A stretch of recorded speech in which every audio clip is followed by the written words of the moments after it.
프랑스가 한국 토종견에게 최고 훈장을 수여한다고? 파리가 발칵 뒤집혔습니다. 긴급 속보입니다. 파리 16구 한국 대사관에서 7살 프랑스 아이를 구한 진돗개 15분이 유럽 전역을 충격에 빠뜨렸습니다.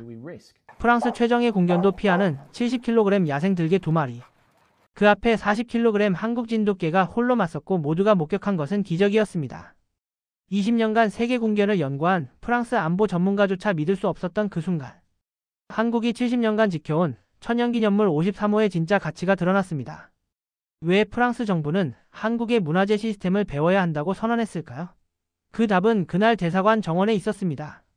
지금부터 파리를 감동시킨 한국 진돗개 호랑이 15분을 공개합니다. 영상은 끝까지 봐주시고 구독, 좋아요, 알림 설정 모두 제작에 큰 힘이 됩니다. 혹시 여러분도 원하는 주제가 있으면 댓글로 남겨주시면 다음에 그 이야기에 대한 영상도 만들어 보도록 노력하겠습니다. 그럼 이야기를 이제 시작하겠습니다. 안녕하세요. 저는 소피 르페브르입니다. 저는 프랑스 파리, 그 중에서도 가장 고급 주택과 외교 공간이 밀집한 16구역에 위치한 주프랑스 한국 대사관에서 현지 홍보관으로 근무하고 있습니다. 오늘 저는 제 직업 경력 15년 동안 겪은 가장 놀라운 이야기, 그리고 제 삶의 인식을 근본적으로 뒤바꾼 사건에 대한 기록을 들려드리려고 합니다. 이 이야기는 단순한 동물의 용기에 대한 기록이 아니라 문화적 가치에 대한 깊은 오해와 편견이 어떻게 하나의 극적인 사건을 통해 깨지는지에 대한 증언입니다.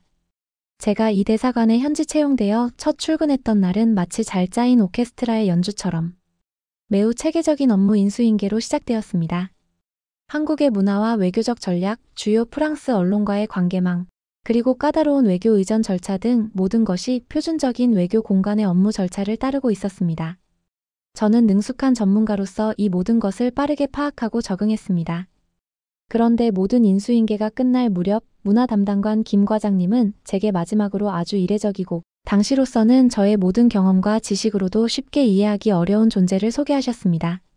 네, 이쪽은 진돗개 말이입니다. 한국의 천연기념물이죠. 저는 그 말을 듣고 약 5초간 말을 잇지 못하고 당황했습니다. 저는 지난 10년 동안 언론인으로 그리고 이후 5년간 프랑스 정부의 홍보관으로 일하며 수많은 나라의 대사관, 영사관, 국제기구를 드나들었습니다. 외교적 특권과 면책권이 적용되는 이 격식 있는 공간에서 개를 공식적인 구성원으로, 그것도 국가적 차원의 천연기념물로 지정하여 기른다는 것은 제가 아는 한전 세계 외교 관행에서 전례를 찾기 힘든 일이었습니다. 서구의 엄격한 외교 관행과 격식이 중시되는 공간에서 동양의 중형견이 근무한다는 사실은 저에게는 하나의 거대한 문화적 충격이자 이해하기 힘든 특이점으로 다가왔습니다. 김 과장님은 제 의아함이 담긴 표정을 읽으셨습니다. 그는 마리가 단순한 개가 아니라고, 진돗개는 대한민국 정부가 1962년부터 천연기념물 제53호로 지정하여 국가적 시스템으로 보호하고 관리하는 한국의 살아있는 문화유산이라고 힘주어 설명하셨습니다. 그 설명 속에는 단순한 애정을 넘어선 자신들의 문화적 가치에 대한 강한 자부심과 깊은 확신이 담겨 있었습니다. 하지만 저는 그때까지만 해도 그 설명이 가진 진정한 무게, 즉 한 국가가 동물을 대하는 태도와 그 가치 부여의 깊이를 가늠할 수 없었습니다. 단지 한국이라는 나라가 그들의 토종견에 대해 매우 특별한 애정과 관심을 가지고 있다는 정도로만 해석했죠. 저의 해석은 매우 표면적이고 전형적인 서구적 관점에 머물러 있었습니다. 저는 프랑스의 외교관들과 언론인들의 전형적인 시선을 떠올렸습니다. 그들이 이 백구를 어떻게 바라볼까요?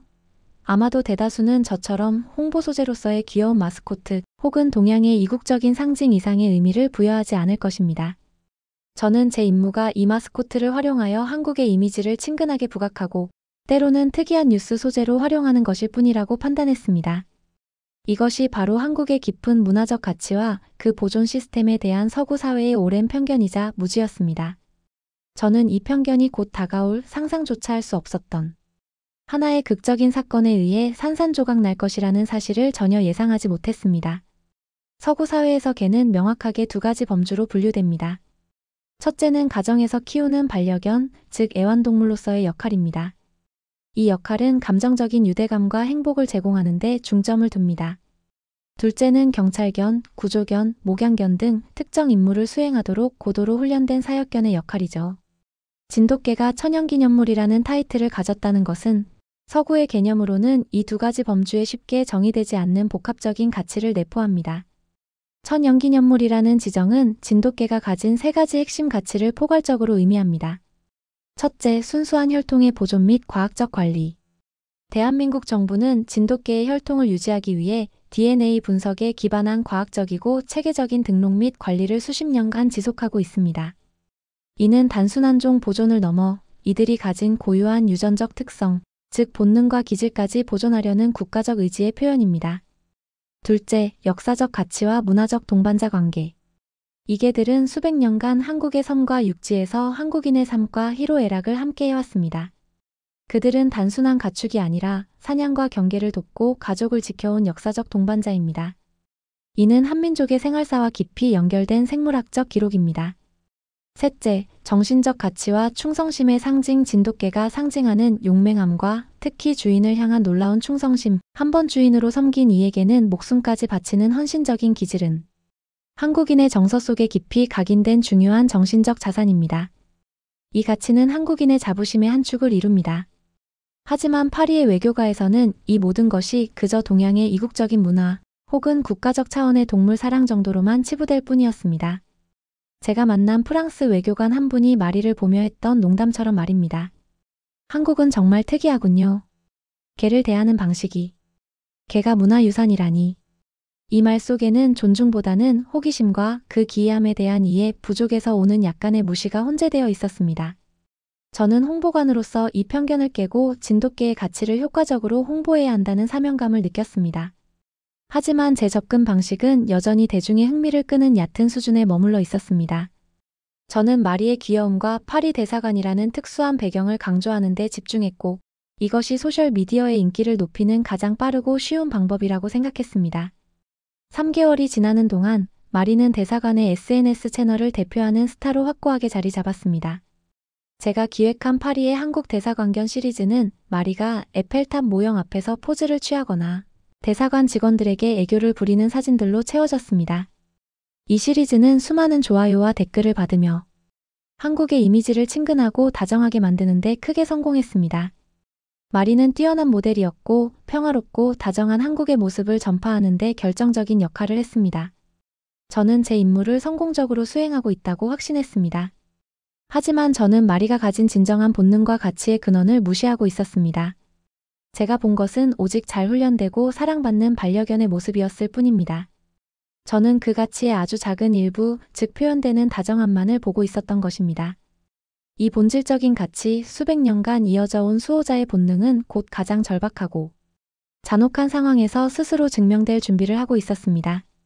대사관의 일상은 파리 16구의 높은 담장과 철통 같은 보안 시스템 속에 완벽하게 평화로웠습니다. 16구는 파리 시내의 소란스러움으로부터 완벽하게 분리되어 고요함을 유지했습니다. 마리는 넓은 잔디 정원을 자유롭게 뛰어놀았습니다. 특히 마리와 김 과장님의 7살 아들 준호의 관계는 설명할 수 없을 만큼 끈끈했습니다. 김 과장님 부부는 모두 외교관이셨고 외교 업무의 특성상 매주 수요일 저녁은 부부가 모두 야근을 하는 날이었습니다. 준호는 이 시간을 마리와 함께 보내는 것을 가장 좋아했습니다. 소피 이모, 마리랑 같이 축구해도 돼요? 준호의 맑은 웃음소리는 대사관 정원에 항상 활기를 불어넣었습니다. 마리는 준호가 던지는 공을 물어오고 정원 구석에서 함께 숨바꼭질을 하는 가장 친한 친구이자 무한한 다정함과 안정감을 주는 동반자였습니다. 이 둘의 모습을 보면 저는 잠시 외교관 업무의 복잡함과 파리의 냉랭한 외교 분위기를 잊고 마음의 평화를 얻곤 했습니다. 마리는 훈련이 완벽했습니다. 낯선 방문객이나 배달원에게는 예리한 경계를 유지하며 쉽게 다가가지 못하게 했지만 대사관 직원이나 그들의 가족에게는 헌신적인 다정함과 절대적인 복종을 보였습니다. 이 모습은 진돗개가 지닌 두 얼굴, 즉 이중적인 특성을 보여주는 것이었습니다. 즉 외부의 위협으로부터 공동체를 지키는 수호자의 본능과 내부 구성원에게 헌신적인 충성심을 바치는 동반자적 기질이 바로 그것입니다. 하지만 저는 여전히 이 모습을 뛰어나게 훈련된 운 좋은 반려견의 모습으로만 해석했습니다. 한국인들에게는 수백 년간 삶의 일부로 당연했던 이 고유한 특성을 저는 서구적인 시선으로 마스코트의 다정함 정도로만 치부했던 것입니다. 곧 이 평화로운 일상에 균열이 생길 것이라는 사실을 전혀 알지 못했습니다. 파리의 번잡한 외곽에서부터 문명화된 도시의 경계를 허물고 침입해 올 야생의 위협, 즉 생존 본능에 충실한 포식자들의 그림자가 다가오고 있었기 때문입니다. 이 위협은 마리의 존재 이유와 진돗개라는 문화유산의 진정한 가치를 가장 극적으로 증명하는 기회가 될 것입니다. 10월의 어느 수요일 오후 평화롭고 고요했던 대사관에 긴장의 그림자가 드리워지기 시작했습니다. 오후 5시 30분 사무실에서 업무를 보던 제 휴대폰에 파리시청의 긴급경보 알림이 떴습니다. 내용은 너무나도 충격적이고 구체적이어서 저는 순간 심장이 멎는 듯한 느낌을 받았습니다. 경고 거대한 야생 들개 2마리가 16구 외곽 지역에서 포착되었습니다. 주민들은 각별한 주의를 요합니다. 이 들개들은 단순한 유기견이 아니었습니다. 그들은 파리 외곽의 숲과 폐쇄된 농장에서 장기간 굶주림에 시달려왔으며 이미 인근 농가와 소규모 가축 무리를 여러 차례 조직적으로 그리고 잔혹하게 습격한 전력이 있는 완전히 야생화된 맹수들이었습니다. 이들은 문명화된 도시의 환경에 적응한 것이 아니라 오직 생존과 포식만을 목표로 삼는 위험한 존재였습니다. 들개들의 덩치는 엄청났습니다. 목격자들의 진술과 경찰 보고서에 따르면 각 들개의 체중은 최소 70kg을 훌쩍 넘어 보였으며 오랜 야생 생활로 인해 근육이 극도로 발달하고 극도로 예민하며 공격적인 상태였습니다. 그들은 더 이상 도시의 경계를 아는 동물이 아니었습니다. 그들은 생존을 위해 모든 것을 공격할 수 있는 야생의 포식자, 움직이는 위협이었습니다.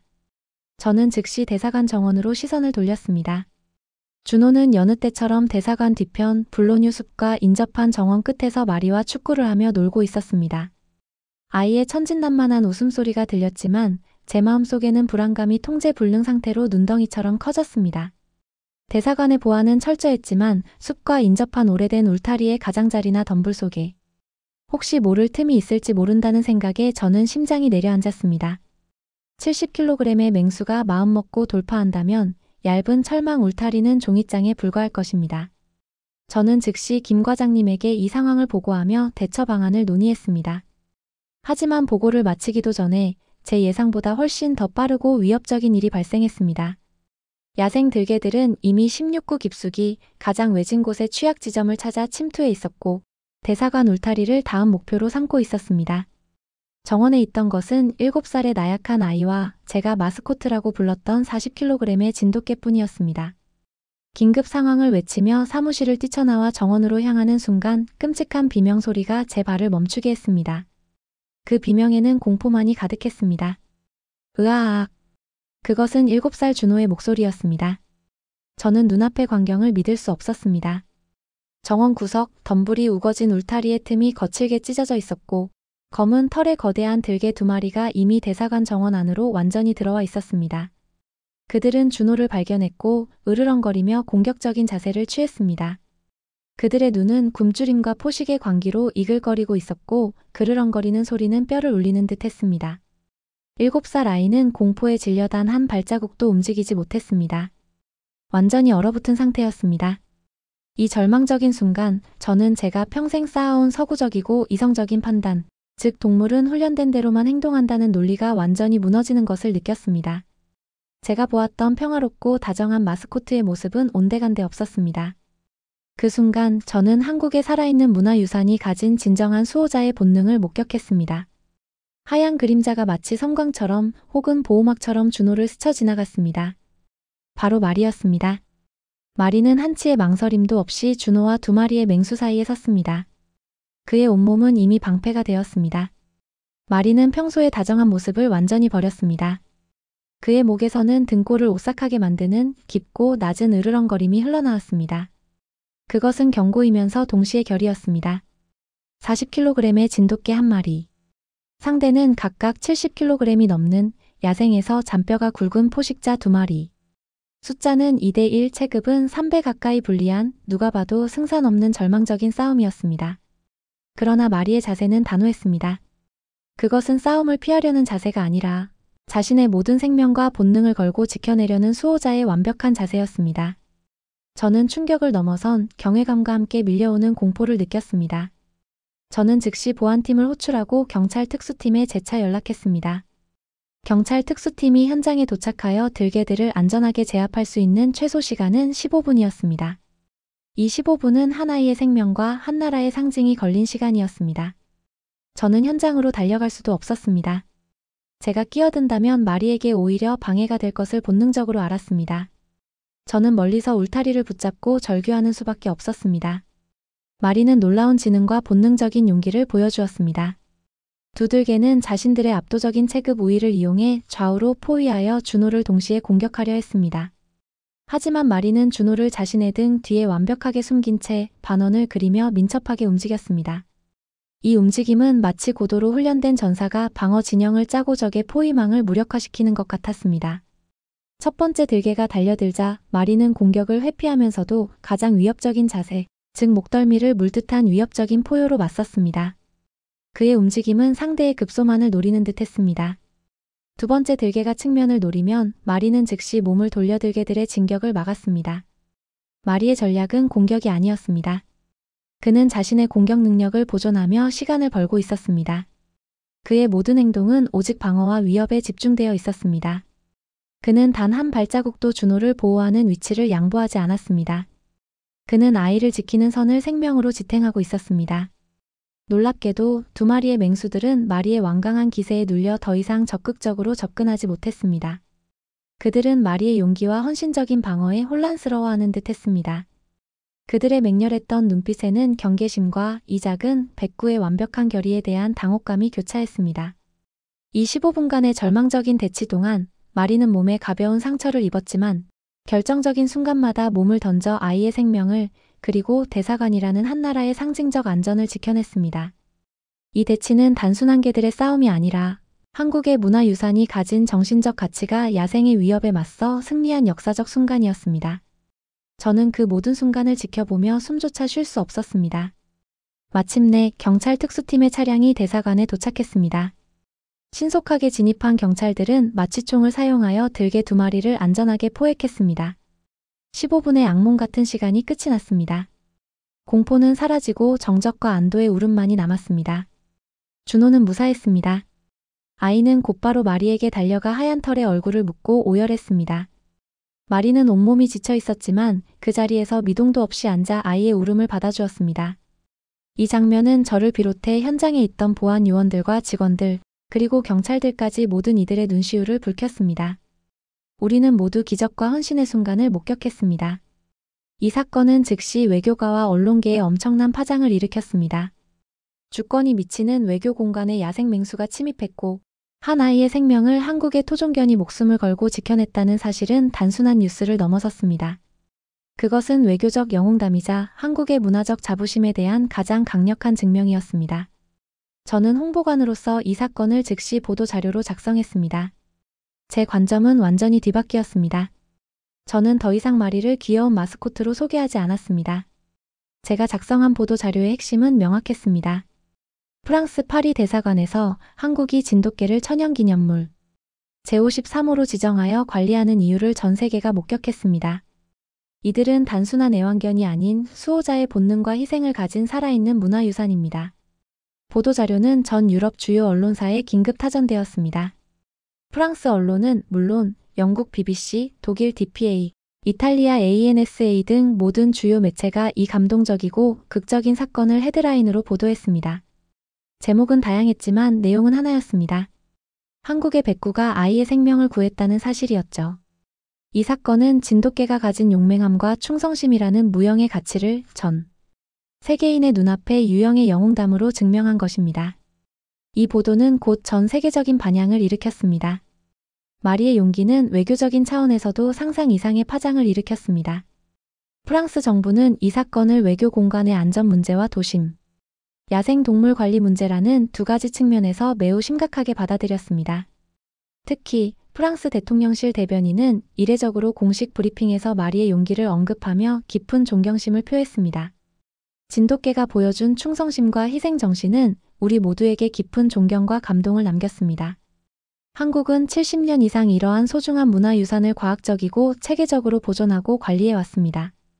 프랑스 정부는 자국의 토종견 및 문화재 보호 시스템에 한국의 모범적인 사례를 연구하고 적용할 것을 고려하겠습니다. 이것은 단순한 찬사가 아니었습니다.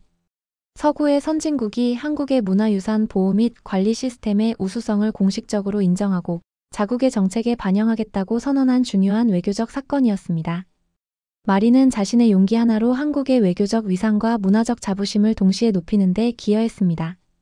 그녀의 이야기는 이제 문화 외교의 성공 사례로 기록되었습니다. 프랑스 정부는 마리에게 동물 공로 훈장을 수여하며 공식적인 경의를 표했습니다. 이 수여식은 전 세계 언론에 생중계되었으며 마리는 더 이상 마스코트가 아닌 국제적인 영웅으로 불리게 되었습니다. 대사관에는 전 세계에서 마리를 향한 격려와 감사의 편지, 그리고 진돗개에 대한 문의가 폭주했습니다. 세계는 비로소 진돗개가 단순한 애완견이 아니라 수백 년간 한국인의 삶과 정신을 묵묵히 지켜온 수호자이자 살아있는 유산임을 깨닫게 된 것입니다.